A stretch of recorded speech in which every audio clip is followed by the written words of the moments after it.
I am going to show you the Roku. Are you ready? This is the new Roku 3. Just came out. I ordered it immediately, and it was delivered to me a few days after the order. $99 for the Roku 3, and I'll show you a couple of the differences in the new Roku 3. First of all, you can see as Burke slides it in, it's small. It has a simple back plane with only really three cables. It's got an HDMI cable. That's right, just HDMI. So you can only use this with an HDMI-capable television. An Ethernet jack, although Wi-Fi is built in. You have your choice of Ethernet or Wi-Fi. If you have the capability, Ethernet is infinitely better in terms of performance, I must say. And DC in. And that's it. It is a small little puck. In fact, when I took this out of my TV system this morning to bring it in, I accidentally took the Apple TV because they looked so much alike. In fact, the second part of the Roku, its remote control is almost as big as the puck. But the remote control is the biggest difference in the new Roku, because if you look at it carefully, you'll see on the side there is a headphone jack. The new Roku 3 has a feature that I think is a killer feature. Now, it comes with earbuds. I didn't use it with the purple Roku earbuds, even though they're color coordinated. I actually plugged in some very good, high-quality headphones into this, and I was thrilled to note there's no latency. The sound is excellent. I was getting great deep bass. I was getting a lot of a loud sound. It works exactly as you would hope for. This becomes all you need to have wireless audio on your television set. So if you're looking for a TV you can listen to in the bedroom while your spouse sleeps, I'm going to make sure my mom has this. She's a little hard of hearing, sometimes turns the TV up a little too loud for the rest of us. Now she can watch TV and turn it up as loud as she wants. The Roku remote has volume controls on it, which actually control the volume on the TV set as well as on the remote control. So that is a great convenience. Let's take a look at what's new. Oh, one more thing that's not new, but you might have noticed in the previous Roku, you got the A and B buttons on here. This is a gaming device with an accelerometer in it, and you can play Angry Birds and other games using this remote control of the A-B buttons and its positioning in space. I don't do it very much, and I have to say when I tried it with earlier Rokus, I found that they were sort of underpowered to play games. You can't say this Roku 3 is underpowered. They've definitely enhanced the processor in the Roku, and it is very, very capable. Let's show you the new Roku interface. This is going to propagate, I think, to all the Roku devices soon. The one thing I don't like about it is that a lot of the real estate here is dedicated to an ad. So this is an ad for Hulu Plus, taking up about a third of the screen real estate. There's a Roku channel store. These are my channels. You can add. The channel store has a huge number of thousands of channels, all kinds of stuff you can watch, including some interesting apps. Plex is on here, for instance. So if you like Plex and you want to watch content, remember how excited Ayaz was to be able to use the WD-TV to play content from the rest of his network. Well, you can use Plex to do this. Unlike the WD-TV, this does have Amazon Instant Video. In fact, the only thing the Roku 3 doesn't have is iTunes. Here's the games section. You can see a lot of fun games on here. I don't know if if you want a gaming device, get an Xbox, get a PlayStation 3. I don't think the Roku is well suited to this, but I guess for some very casual gaming, this might be okay. I really like the Roku for playing back video, and it excels at this. The new Roku is faster than it's ever been. The HD TV is excellent. You can get on places like Amazon and Vudu, you can get 1080p video through your Roku, and it works great. Notice there's this new thing, and I'm going to show you, because I asked Tony, I said, hey, does anybody have a movie? Tony said, yeah, I got some stuff on here, some TV on this USB key.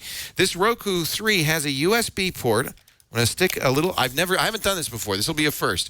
I'll stick some a USB key in there, and I'll launch the Roku USB media player, and I should be able to. We'll see. I don't know. Tony just said, I don't know what's on here. You're a brave man. Let's select it and browse. It's scanning the drive. Entourage Season 8. Shall we play a little Entourage? Disc 1, it's an MP4. Let's play it back. It's unauthorized, content disabled. Tony, where did you get this? But the sound quality is superb. So, okay. That's actually, I'm glad we did that. Because now you know you need to have, obviously, uncopy protected content on your USB device for that to work. But it does play. Where'd you get that, Tony? Was that a rip? That was an HDCP error.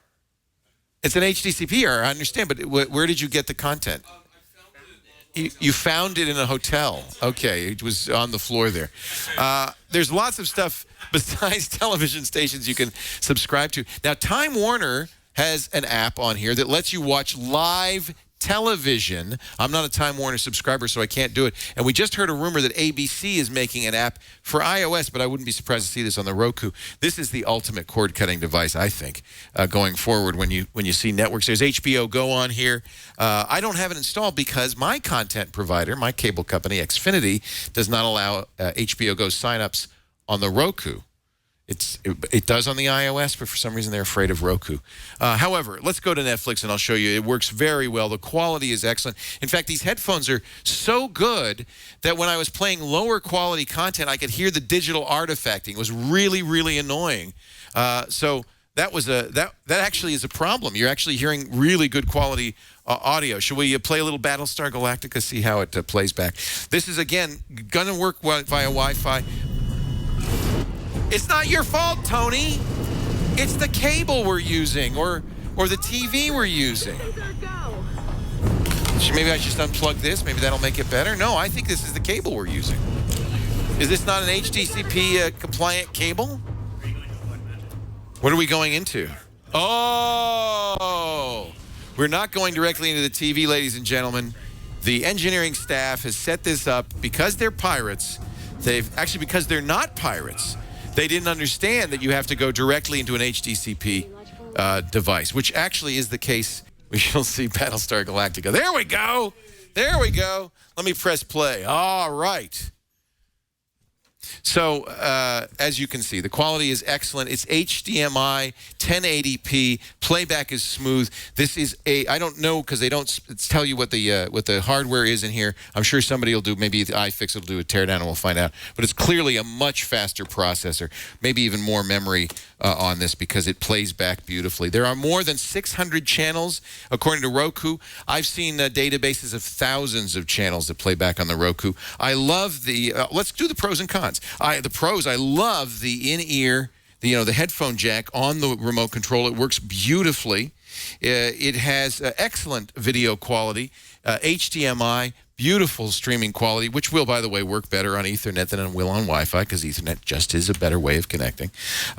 It does have a micro SD memory expansion slot. We'll see how that gets used. I don't know. I guess you can put movies on it. It does support USB and USB video. Should we try Tony's stick? See if that works now? Let's see it. Let's see. Maybe we can watch some Entourage. That'd be fun. It plays back MKV, MP4, a variety of files. The kind of files you might have. There is a remote app for iOS and Android devices, and I love it that they offer a Roku USB media player. Let's just try this one more time. It's going to load the content off the USB device. You could plug a big hard drive on here, USB thumb drive, and play back stuff. I think that's a real positive. Let's see now. All right, there we go. We're stealing content like a pro. Yeah, he found it on the floor in a hotel. It's not his fault, okay? Look at the quality, though. It's playing back beautifully. No hesitation. Absolute great video quality. If there's a con, it's that it doesn't play iTunes. It's the one thing it doesn't play. That's not Roku's fault. It's Apple won't let it. But it does everything else. It does it beautifully. Absolutely a buy. If you're a Roku fan, you'll recognize the value of the Roku 3. If you've never tried a Roku, it's, in my opinion, the best set-top box out there. And I love it that I can take my USB content, plug it into the Roku, and play it instantly just like that. So, a definite buy for the Roku 3. I was going to show you there are some... one con I didn't mention. It does not come with an HDMI cable. You'll need to buy one. They're just a few bucks at monoprice.com. Roku sells them as well. They also sell a mounting kit, which is kind of cool. So if you've got a TV and you want to make it into a smart TV, the mounting kit allows you to mount the Roku behind the TV on the rails of the TV. very easily. It's got adapters and connectors for a variety of different situations. I think that's a great idea, too, the mounting kit, so that you can hide the Roku, small as it is, behind the TV. Nobody will know you have a dumb TV. You suddenly have a very smart TV.